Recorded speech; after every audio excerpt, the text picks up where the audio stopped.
All right, what is up, guys? Welcome back to the channel. We're jumping right into the video today. We're talking about the Dodge Demon 170. And yeah, I'm trying out a different format for my video for this, but yeah, we're jumping right into this thing. If you guys know me, if you're subscribers of my channel, I am a long time Dodge fan. I love Dodge. I love Fiat Chrysler, Stellantis. I love all of it. I don't know. I've just always been a fan, and hearing the news about the Dodge Demon 170 and really kind of this whole like last call, this has been a very interesting reveal. And just honestly, someone who works in marketing, like from my perspective, I think this is really cool. Just what they did, really like having the hype around this, really kind of showing this is going to be the last call for muscle cars as we know it, as we are in a transitional period of just going over into more electric, hybrid. Just things are going to be different from here on out. You don't like it or not, it's just kind of the facts. Even though I don't think the combustion engine is going to be over, I think a lot of stuff is going to get walked back eventually, but at least for right now, this is pretty much going to be the last call for muscle cars as we know it. Honestly, you gotta top your hat to Dodge for doing this, because of, man, this is honestly like it's for someone who is a car fan who loves muscle cars, and just anyone who's like really like an automotive fan, this is like pretty cool.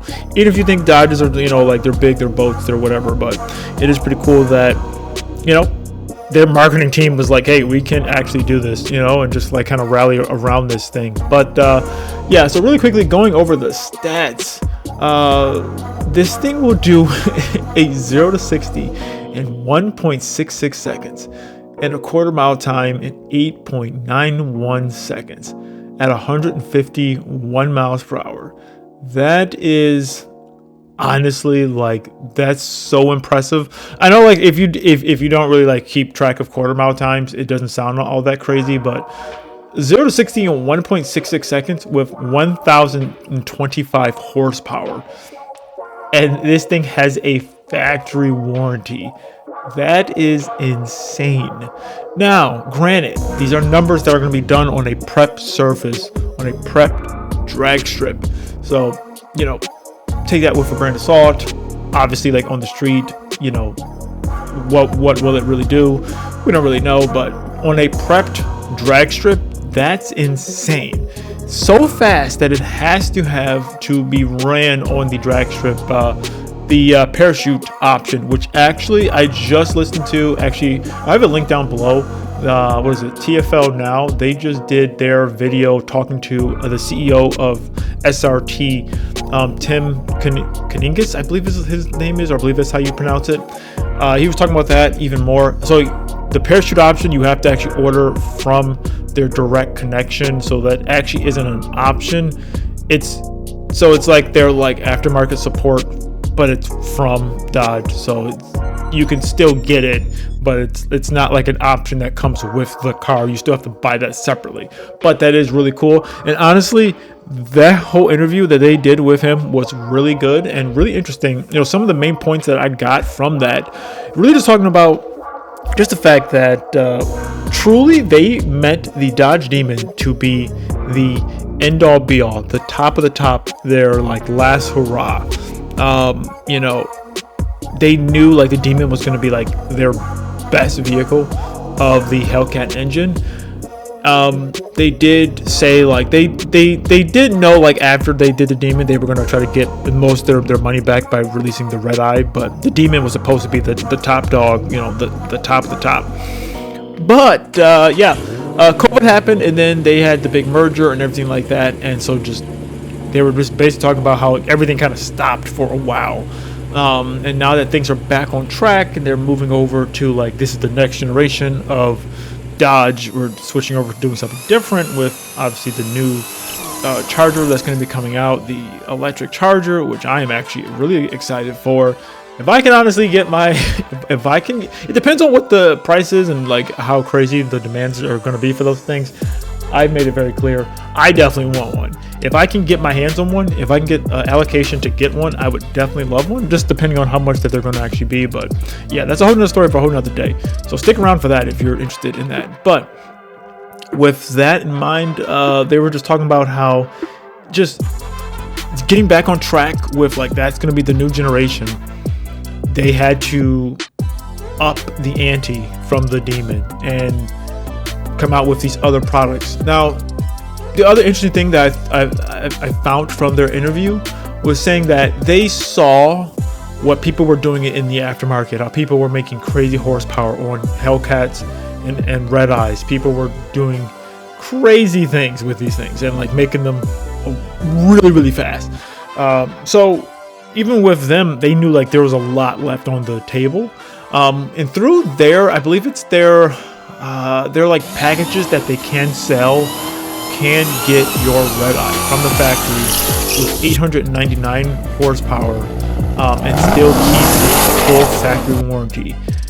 They are that confident in these engines and showing like how stout that they really are, that they can give you that and it will still hold up to the durability test of, you know, the test of time pretty much.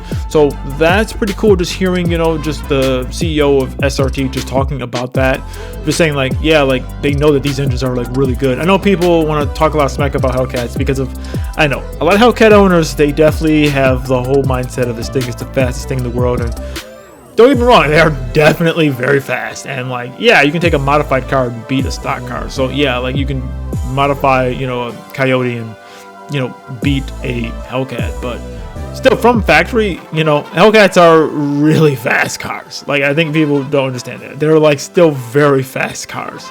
And once again, I don't know if I mentioned it, but like, yes, I love Dodge, but I am, you know, like literally my wife has a Mustang. I have a Corvette myself. I've owned different brands. I'm not like 100% like loyal to everything, but I do like Dodge. I mean, I had a Challenger myself. I had an RT, so I do like Dodge. I'm a little bit biased. And also in that interview, they were talking about of how they were going to allocate people who purchase the vehicle if they can get the vehicle at sticker price. So if the dealership does not have a markup on it, those vehicles will get produced first. Like if they get their build sheet, they would get their vehicles first. They're trying to do that to try to prevent markups.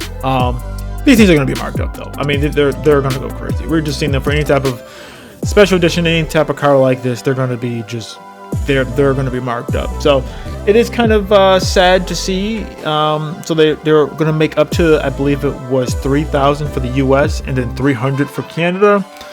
I don't know how many are going to get built. They said that's what they're going to build up to. They'll see what happens. I don't think we'll see any of these cars really like being driven around. I think these are all going to be just like purchased and put away, probably.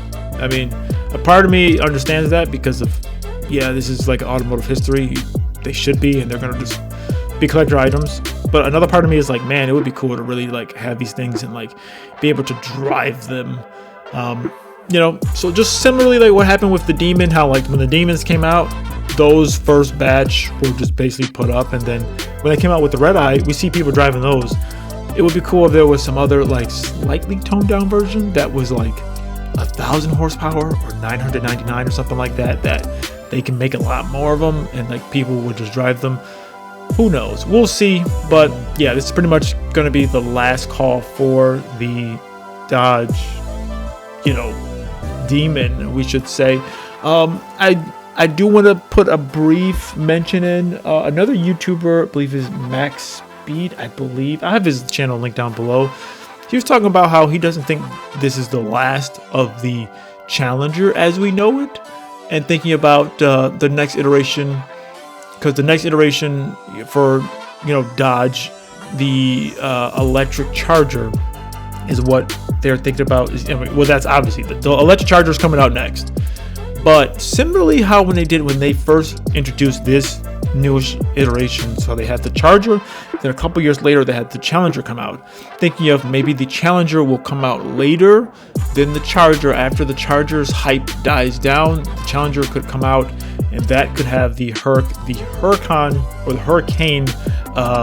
V6 engine, to have something a little bit different, because of the new Charger that's coming out is going to be a coupe once again. So it wouldn't make sense to have two coupes, you know, basically the same vehicle.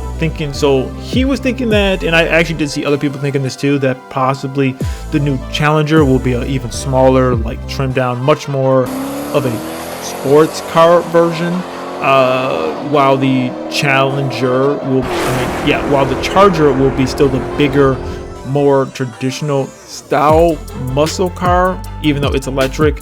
So that will be an interesting take. We'll see what happens though, but overall, I'm really happy to see like Dodge taking a risk on this thing. But I will say, even watching the video itself, it was a bit funny. I do really think it was cool what they did with the promotional stuff with the Leprechaun and everything like that, just dropping hints, stuff like that. They did a really good job of building hype, but I thought it was kind of funny. I really feel like the marketing team was like, this is going to be great, this is going to be so cool. But when it came in practicality of bringing the car in on a helicopter to the drag strip, it was a little bit awkward, a little bit weird. Everyone's probably standing around like, all right, here comes the car. And we're just watching it being flown in. It took a long time. Then they had to like lower it, and then like get it, you know, off of the thing. I don't know. I thought it was cool, but it definitely felt a little bit like, all right, we're clapping, and then all right, this is taking a while. This is taking a long time. So that was just kind of funny. But overall, though, this thing, it looks cool. I'm excited to see like what's it going to do. And yeah, I don't know. But guys, if you like this type of content, stick around to the channel. If you like me doing this style of videos, let me know too, because this is just a different style. But yeah, subscribe for more. See you in the next one.